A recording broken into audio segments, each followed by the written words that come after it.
try to start, and we are looking to like have a great conversation regardless of the share or setback. Again, welcome everybody, and I also want to again apologize for the issue we had at the beginning, and yeah, I'm confident that we will still be able to meet up with the type of conversation I would have loved us I love us to have, and it will be a great time chatting with you all. And we'll have on the call our guest, Dr. Julius Adewopo, is on the call with us. Is the professional, or let's say consultant, and like, probably an all-rounder. And he is one of his major specialty is working around what we call crowdsourcing as a tool for data collection, which is exactly what title of this specific webinar is all about. Welcome, Dr. Julius, and also welcome to like everyone else. Um,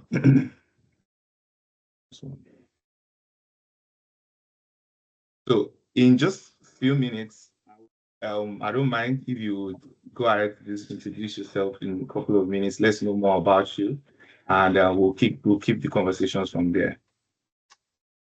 For sure. Well, thanks a lot, everyone, for joining. And I again, we have to reiterate the host's apologies regarding the technical glitch. As we always joke around, when it's technology, you always have to hedge your bets because something can go wrong anytime.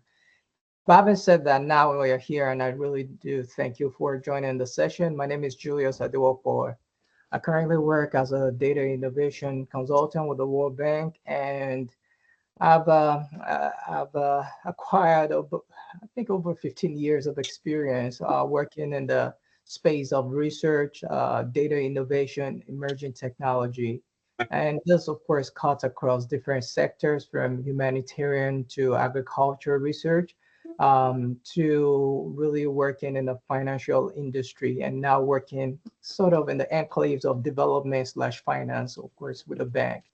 So my journey has been that of a journey of discovery, um, trying to understand how we can, of course, link data and use data to make better decisions. And that decision has to be made in near real time, if not in real time.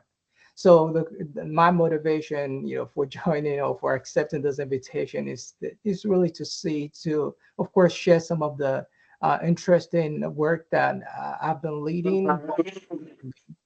More importantly, also be able to answer any question and engage in very meaningful, productive conversation with the host and certainly with the audience. I look forward to this session. I'm not sure if I should say more, but definitely this is probably good enough for an introduction. Yeah, just also wanted to mention that our guest, Doctor, has a bachelor's in forestry and wood technology from the great Federal University of Technology, Accra, which I also have a master's degree from, and he also has a master's degree in forest science, and his PhD is focused on soil and water science.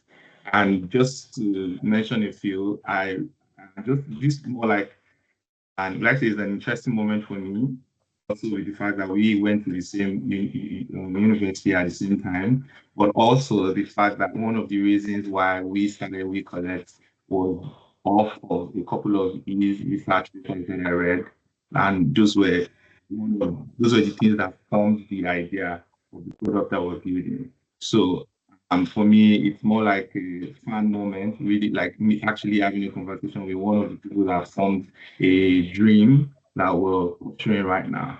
So I don't know, I give you kudos to that for also taking the confidence to put your word out there and put those your research papers out there to help people like us build dreams. But go ahead to start off the conversation. I know that you've done a lot of research, especially when you have to do with crowdsourcing or using that as a tool to collect data, build products, and like formulate solutions.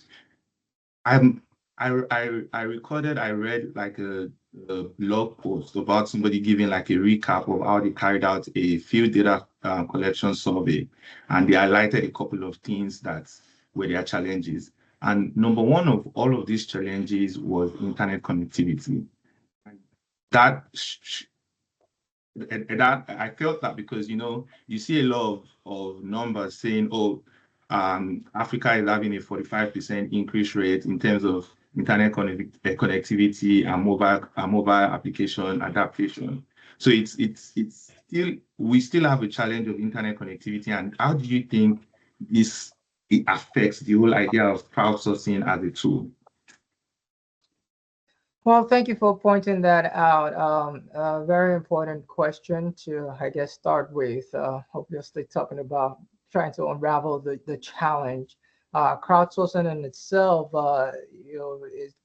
it comes in different shapes and forms. That's very important to put upfront. Crowdsourcing could really be digital and could be non-digital. So when you, of course, point out the challenge with mobile phone and internet connectivity, I presume that you're alluding to more digital type of crowdsourcing. And having said that, definitely the African landscape is rife with the challenges that we know. While the internet penetration and mobile phone penetration is increasing, we know that a vast number of people are still not connected. Those who are connected probably have poor internet connection, or they cannot even afford to buy data. So within the enclave of all those challenges, my usual take is that we innovate despite the challenge, not without the challenge. So there's idea that we're trying to make sure that we can leverage this kind of approach to collect data at scale and in real time. We certainly have to think innovatively about a contextual reality and how to make sure that we can still be successful despite the odds. We wrote a paper, and I'm going to get to the core of your question shortly, but we wrote a paper about whether or not, and this is still connected to crowdsourcing. So we wrote a paper about whether or not farmers are ready to use digital phones, or to use mobile phones, or to use digital technologies. One of the things we realize is that most people are psychologically ready. That means they're mentally interested, vested in using digital tools, using phone to provide data, to collect data, to access data. But what often limits them, of course, is their contextual reality, the fact that they don't have the proper infrastructure, or they don't even have the wherewithal to buy a mobile phone. And with this, there are different approaches that we've had to leverage, that we've had to deploy in the past. First is the fact that we have to understand what kind of data we want to collect, and how could that be collected in the most efficient manner. There could be a one-to-one data collection. In other words, one person is collecting data, or you could have one-to-many data collection where one person that is capable and maybe within the core of their network are able to, they're empowered and given the capacity to go forward and collect data. In instances where, of course, there's no endowment, access, for example, to mobile phone or even internet data, it may be important depending on the value of the data and the context. It may be important to just facilitate, the users, the volunteers, or the data collectors, facilitate them with a token. And the value proposition is always that even when you do that, it's cheaper than employing a full-time enumerator to go at scale to collect data. Now, in terms of signal or data, or even overall internet connectivity, sometimes 2G is better than no G, as I always say. So the idea is that there's always an opportunity to innovate, and even in that space, there are tools that allows for offline data collection. So even though you're trying to collect data in real time, you can engage volunteers who go to those places where there's limited connection, and they're able to collect data with the tool. It stays on their phone, and when they come back to areas where there's internet connectivity, you still, they're able to synchronize their data collection with the database, and eventually as the moderator of that data collection process, it's easier to have access to those data. Again, the key word is to innovate despite the heart, not without the heart. Yeah, that's actually very interesting. I would think that Tuki is better than Tuki and innovate regardless of whatever the challenges is. So that's two keywords that I took from what you said. And just following up on that, it just reminds me of the time I read something about some guys trying to develop a map just to show you like hotspot areas in Nigeria that don't have internet connection. So they were able to identify like areas on the map where you were sure that the based on like buffering of network masts, they were able to identify like the hotspot areas that have no internet connection and a kind of plan for those kind of areas, knowing and just letting the stakeholders know that data that is going to come from this area is going to be slower than data that is going to come from this other area, which is very interesting of the power of GIS. And that I would just go ahead to, I think that would link me up to how important do you think or let's put it this way, what role do you think GIS as a technology can play when it comes to using crowdsourcing as a form of data collection? So, very good question. I have a background, very strong background in GIS, dating way back to 2008.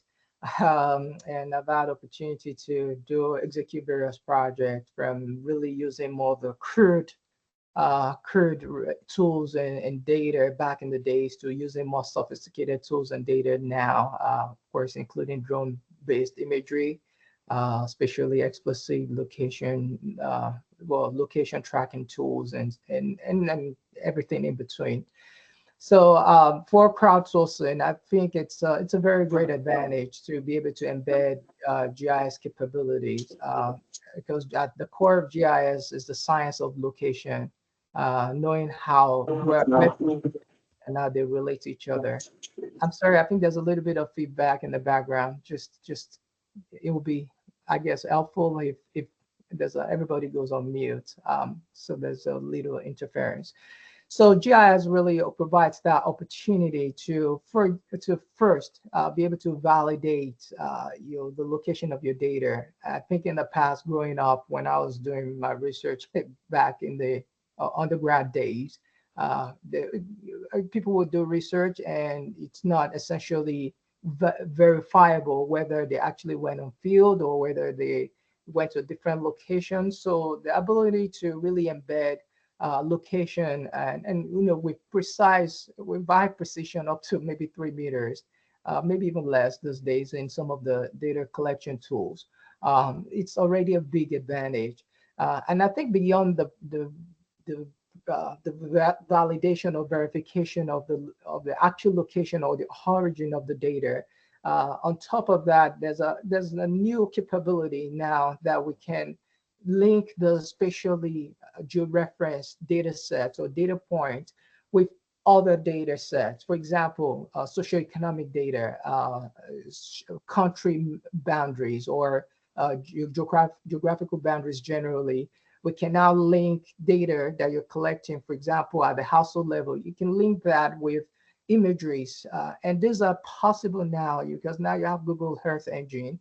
So just to kind of make the vision clearer, so it's easier now to collect data with mobile phone and then use API to connect those data maybe into your server. That server links into the Google Earth Engine. Google Earth Engine has the imageries, and you're able to do analysis in near real time based on crowdsourced data from anywhere.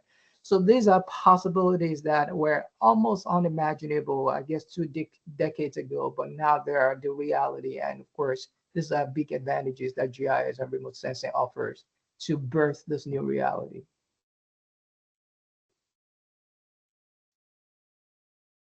And over to you. I think you're on mute now. Yeah. I think I get a lot of excitement when I'm having conversations that have to do with GIS. And I'm in love with technology. Just to like of what you said. Now we agree that GIS is a huge component and we help put in the advantage for crowdsourcing. And I think my next question that I'm thinking about is how do we now how how do we check the veracity of the data? Because at the end of the day, we're working with people that will, I don't know, it depends on what the recruitment style could be, but we're necessarily working with people that we're not completely confident about their training, their knowledge of data collection in most cases, especially when you're trying to collect data and add to rich areas where you have to recruit people in those locations. So, if, for example, you're going to Shaki in Oyo State, and Shaki is 4 hours away from Ibadan. And if for example you let's assume you stay in Ibadan, you want to carry out a project in Shaki, and your coverage area is just barely 100 square meters, you would have to travel back and forth 4 hours to go there. So if, for example, you want to carry out that survey remotely and you're hiring people and looking at the time that is required, how much confidence would you have in the expertise of the people you're recruiting to carry out the right data? So for me, those are the kind of questions I get when I think about crowdsourcing. Like, how are you sure that what they're, because at the end of the day, you have to believe whatever they say. If they say there are two people in this house, or there's a warehouse that produces cement, even looking at it from an imagery, you can do a lot of image identification, whatnot. But if they tell you that it's cement that is produced here, you just have to believe that it's cement. So I think my question is, then it begs the question, like, how effective is crowdsourcing in terms of measuring it with the quality or the veracity of the data that is being collected? Very, very relevant to the core of crowdsourcing. I think first thing first is that value proposition with crowdsourcing is this trustability of the network. Uh, I, I boiled it down when we started crowdsourcing, for example, in Nigeria, before we extended to other geographies, other countries. I boiled it down to one single question: can we trust people to provide data that truly represents the reality of their context? And I understand that it's easy for us to throw a blanket distrust over citizens, over individuals, over people for whatever reason. Sometimes it's justifiable. We assume that because people are not quote literate enough, especially at a level, they don't have a degree to their, they don't have a badge of a degree to their chest or to their hats, that they cannot be truthful or they cannot provide useful data. I think definitely it's a task that needs to be tackled upfront in any crowdsourcing exercise. How can we establish the trust of a crowd? I think the first thing, and this is based on our experience, the first thing is really doing a due diligence in the selection of the crowd, the volunteer cohort. And the due diligence includes, the qualifying criteria. Qualifying criteria simply implies that do they even understand the essence of the data collection? Are they at the level? There are times that you probably need certain expertise or certain level of understanding of the subject matter, and that'll be critical before engaging the crowd. Second thing is setting the policies and the guidelines in place. Uh, and I think that's very important upfront as well, because you're communicating expectation from the volunteers. Uh, it, it's important to set those guardrails first, and then move on to the next level, where as soon as the system has been set up. Of course, there are different sources of error. That's another thing to mention before I go to the third point. There are different sources of error that often erode confidence in crowdsourcing. Some are unintentional, some can be intentional. And I think the way to put a guardrail over unintentional errors is to have like domain, it imputes um, domain constraint on input, uh, attribute constraints that makes it impossible for people to, for example, have fat finger, what it's called fat finger errors. Don't type 7 zeros when you should have typed 2 zeros, right? So those constraints are already important to guard against unintentional errors that can erode the trustability of the crowd. But beyond that, also, I think it's very important to start to have some sort of validation metrics. And that's one of the things we embedded. Since you're cited, you use a geography as an example. I'll give you a clear example. Last year, we implemented a crowdsourcing of dietary intake, also dietary intake in Nigeria. We targeted a specific state. It's in the north. And we're, obviously we don't have a presence in the north in this particular state. So we never went there for a 4 month period. We successfully crowdsourced. But what we did was that we filtered through the selection of the volunteers. Then we started to imbue what we call validation procedure. So on one level, we allow people to give responses, but also we took their numbers and then call them after 24 hours to do a memory recall of what they had provided. Obviously, if you have 30 questions, and that was the case in this exercise, there were 30 questions.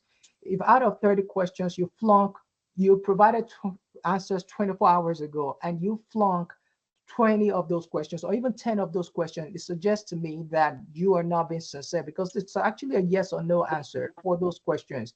So it's going to be different if we were to do that for prices. It was different when we did that for prices. We literally embedded agents, ad hoc staff that called merchants after individuals that provided prices. We cannot do it for everybody, but that's why the science, our scientific capabilities comes in. We understand the power of samples. So you take samples and you constantly validate the input so that eventually we have a measure of confidence on the accuracy of the responses that's been provided through the crowdsourcing system. So in other words, I think a way to summarize my answer is that the trustability lies in a sort of a, initial setting of expectation, and maybe some sort of carrot and sticks approach.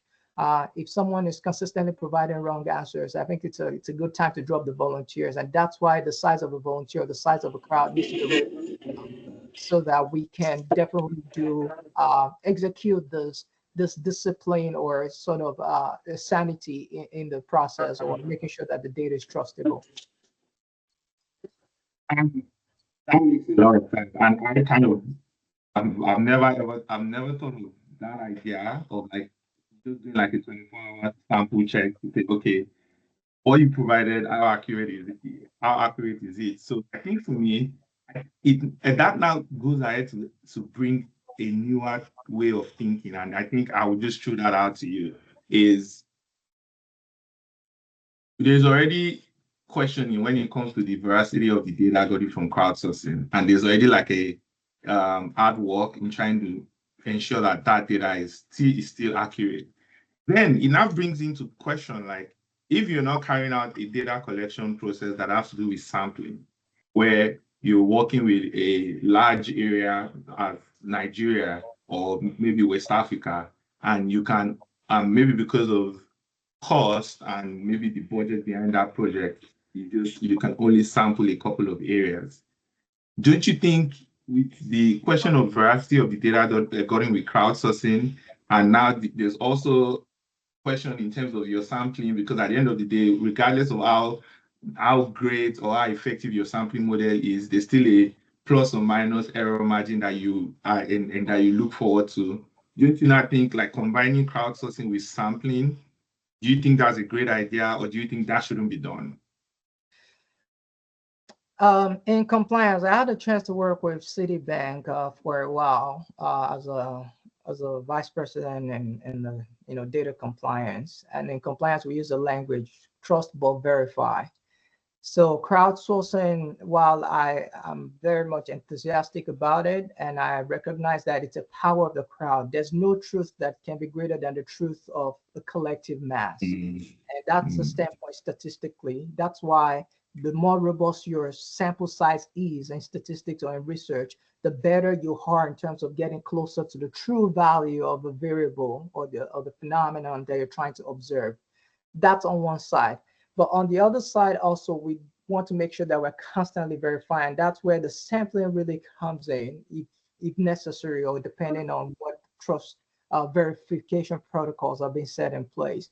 So the sampling is, for practical purposes, designed or intended to constantly check whether the crowd is still trustable.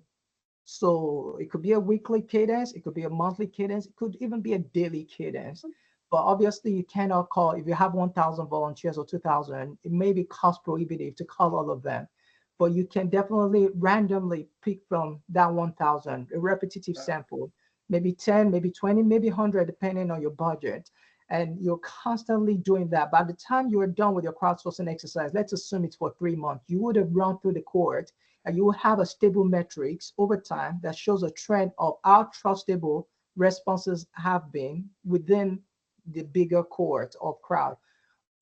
Hopefully it's compelling enough, the validation metrics is compelling enough for you to say this crowdsourcing data set or this crowdsourced data set is very, very reliable because we see 95% consistency or truthfulness in the responses that have been provided. And I should maybe also maybe edge the bet here about enumerator-based data collection. The truth also is that no matter how good you are as an employer, no matter how good you are, 1 out of every 10 or 1 out of every 20, or maybe 1 out of every 100 of your enumerators will go rogue, provide data that you cannot explain. There's a reason we do outlier detection, even classical statistical research, right? So if we are comfortable with that phenomenon or with that reality with enumerator-based data, I think we should be comfortable with some sort of outlier existing within a crowdsourced data. I think the critical thing is to really know how much of accuracy exists within the data set and definitely represent that in a very open and transparent, truthful manner, to the onward users of the crowdsourced data. And okay, sorry. Yeah, I think that explains it all, and I get it now, because at the end of the day, and I can also speak up from my own experience, my little years of experience working with field agents or field enumerators, and I can tell you that everybody is looking for the best way to beat the system. They just want to get the job done and get their money and get out of the place. So at the end of the day, I think if you say 1 to 100, I would rather say 1 to 20 or 1 to 30, because even from when you're building the forms or the questionnaire, you are trying to make sure you're building it in such a way that it reduces the opportunity for errors or whatnot. Because I can give a typical example. There's a time we did like a project where we're trying to enumerate healthcare centers in Lagos, and we embedded a geolocation thingy in the application that we used. The enumerators didn't know, but one of the things we found out that some people will go to the beach and sit under a tree and just start punching in data that they were in a couple of healthcare centers.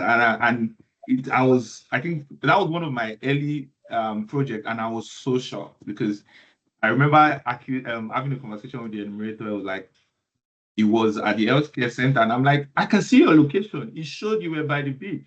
But yeah, I think I just agree that enumerators are always trying to be dubious. And just as we kind of get to the end, as we wrap up, I just want to ask you straight on questions.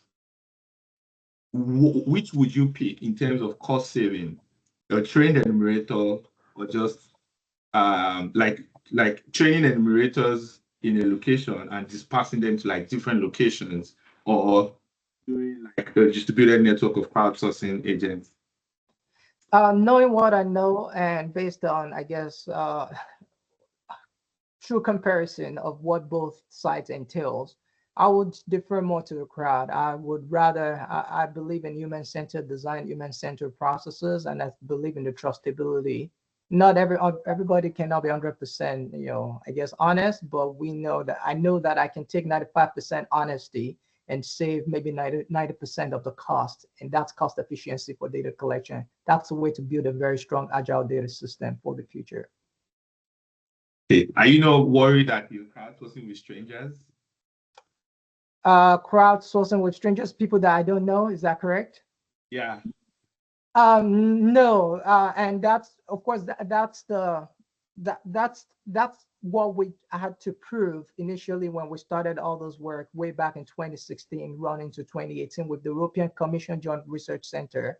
The idea that can we even trust people that we don't see, we don't have zero contact with them, we will never have contact with them, we will never train them, we don't even have teams chat with them to be able to tell them what to do. We just count on their ability to understand simple instruction, maybe read simple English, and maybe have a WhatsApp group where they can interact and ask questions. And that's about it. That's what we successfully did with the price crowdsourcing with over 1,200 people in the northern part of Nigeria.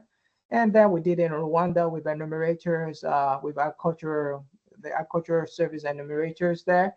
And then we came back to doing Nigeria again. Did it. My colleague implemented a similar routine in Guatemala and in a few other places. So yes, no worries about stranger, because at the end of the day, we're interested in strangers, in quote, becoming part of the data ecosystem. Not that they will simply stand as a data subject, but rather data contributors and feel a sense of inclusiveness within the data ecosystem. And that's a critical thing, critical element that crowdsourcing brings back into view, in terms of how we approach data and how we build a sustainable data system for the future. Okay, I think we can take in questions now. We just have limited time, but we can take in questions. And while people are putting in questions together, I'm just going to throw in this last question, and this is just for me. This is not for the crowd. This question is just to feed in my curiosity, and Sure. I think it's around thinking like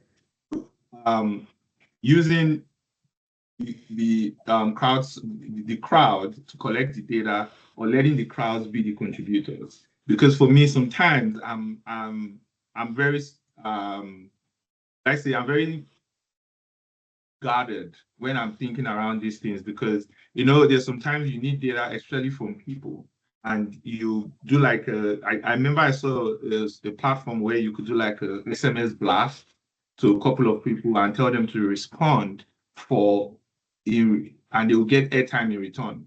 So it's like, and I think Google has something like that called Google Rewards, I think so, where they can do a blast. And if you respond to it, you get like a reward, maybe a couple of airtime or $2 or whatnot. And it's I'm always like, once there's a reward attached to it, especially when you're giving your sentimental response, it's an opportunity for the data to be skewed compared to when you're working with just one person collecting 20 records. So which would you pick? Because I'm going to pick one person collecting 20 records compared to one person giving out his own unbiased or biased response.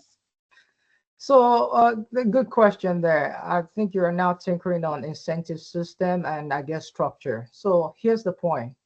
Crowdsourcing is not a trivial task. And on the surface, we simply represent that it's really getting people to respond or to collect data at will in their own, out of their own will and volition, maybe with or without rewards and all of that. The truth also is that nobody does anything without motivation or rewards, either intrinsic or extrinsic, usually both. None of us work for employers or for anybody without some sort of incentive on the table that compels you and makes you feel responsible for that task. Having said that, I think that both ways are equally applicable in a crowdsourcing exercise. The context really, really matters. The type of task really, really matters. And maybe the level of precision that you also desire, it really matters for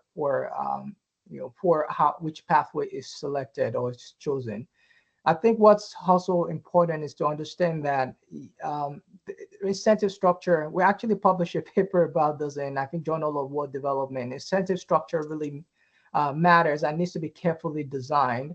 One of the things we did, and I don't want to speak theoretically, just speak to experience here. One of the things we did in some of our food price crowdsourcing exercise was that we intentionally set up a multi-level reward system. Multi-level in the sense that you are promised that you will get a reward, but you're not guaranteed that you're going to get a reward. And that reward is based on the way we structure the reward is based on how quickly you respond out of the pool of volunteers. So there's a measure of competition or slight competition, call it gamification, that is embedded in that system. And even when you get that reward, if you're capped at, I think, 2 instances of getting the reward per month. Our goal is to have the highest volume of data on time per day. and their goal is to try to get rewards. So somewhere in between, there's a careful scientific thinking, really working with how human minds work. Literally, why do people play lottery? They play lottery for a chance to win, and they keep playing it. So some sort of that lottery-based system went into our incentive structure, and it worked effectively. We were able to Oh, surpass a number of data points. I believe we were targeting having like at least 100 data points per day. We ended up having over 400 data points per day during the course of the crowdsourcing. So it's effective to drive people to action, but doesn't expose us in terms of our budget or the cost. And at the same time, we start to also penalize those who we suspect are gamifying the system. So if you submit wrong data record, first time you get a warning, second time, that's strike two, you're out. And that's a simple, we could do that because we have a vast volume, a robust size of a crowd. So we can definitely remove and replace crowd if they're not working if they're not adhering to the basic tenets of the crowdsourcing that were set in place. So I hope that answers your question. Again, it's not a trivial task, that's the truth, but a careful thinking, careful structure would help to optimize the incentive structure, and it will help to decide who can do the job better, ultimately making sure that you achieve your goal of crowdsourcing robust data. that's it.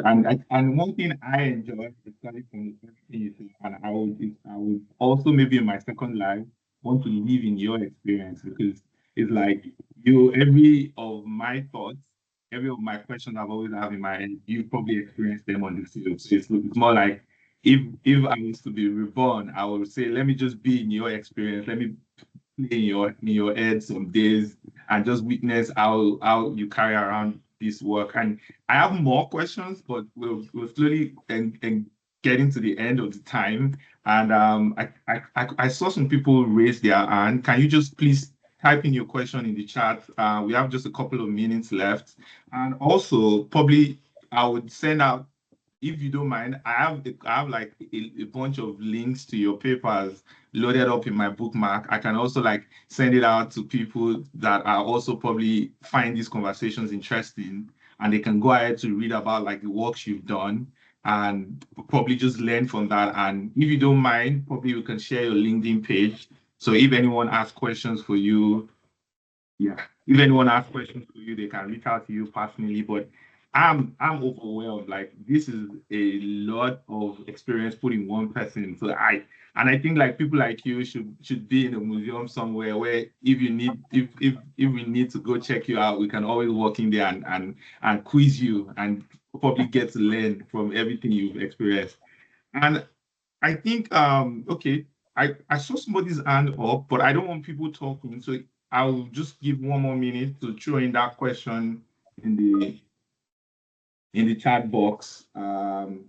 If if nobody's question, if there's no question, I'll give one question from my end. Since nobody, I'll just throw in one last question, and this just boils back to your experience. So looking at the strata of experiences you've had, um, I think I would just, and you feel free to call my bluff if you don't want to answer it, is was that one project that you were part of that you were that sparked a lot of, because I know after every project you get a new idea of how to do the next one better. But what was that one project that you got a lot of ideas from and like you were like, nah, we are not even scratching the surface, we still have a lot to do. That's a tough one. But and by the way, thanks a lot for the compliment. No, I don't think that I have been able to work alone. I do. While I thank you for again those kind words, I really think that we're only great because of the greatness of others. So obviously, I ride on the shoulders of people who are tinkered with ideas and done things that are also inspiring, including what you and your team are doing. You're really opening up the space also with your venture. You're venturing into a space, into unknown, well, mostly unknown, uncharted territory in terms of how we become smarter with how we collect data, right? So I really give you credit as well. Now, your question is a tough one about which one project. Every project has been exciting for me. I come into it with a sense of how can we innovate and how do we make how do we deliver value given the limited resources that we have? I know what it means to operate in a limited resource environment. So I think there's enough excuses to always go around for not doing things, but I wear the hat of, can we do something with what we have or what exists on the horizon? Just ask those questions, and a light bulb moment, an epiphany occurs. Then, of course, I start to unwind, I guess, new ideas or new ways to do things. But having said that, I really to stay to adhere to have a fidelity to the center, the theme of this conversation. I would say that my collaboration with European Commission was pivotal. It was pivotal simply because it helped to really birth this idea of crowdsourcing. It was a journey that took us I think 3 or 4 years, and the fact that I work with an excellent team cannot be that fact cannot be underrated. That project, it's called Food Price Crowdsourcing in Africa. It was supposed to pilot this idea of crowdsourcing. They don't think then when we started, we really didn't think it was going to work. We just said, let's tinker with this idea and keep working through the bits and pieces. And like it or not, that project translated into the very first evidence of inflation, of the impact of COVID actually on inflation. So when COVID happened, everything shut down, prices went up. And literally that became the first data-driven evidence of how COVID impacted or triggered inflationary trend and impacted the food affordability of a common man on the street. That was the first evidence. And that translated into World Bank's investment into this space, specifically in Nigeria. This is still in the works, by the way. I think some public announcement will be made. But the point is, it opened up this new possibility of really showing that there's a different way we can work smarter, have intelligent insights from data in real time, and actually do that in a very sustainable and cost efficient manner. And that's where I'll stop. Thank you. And now you're on mute.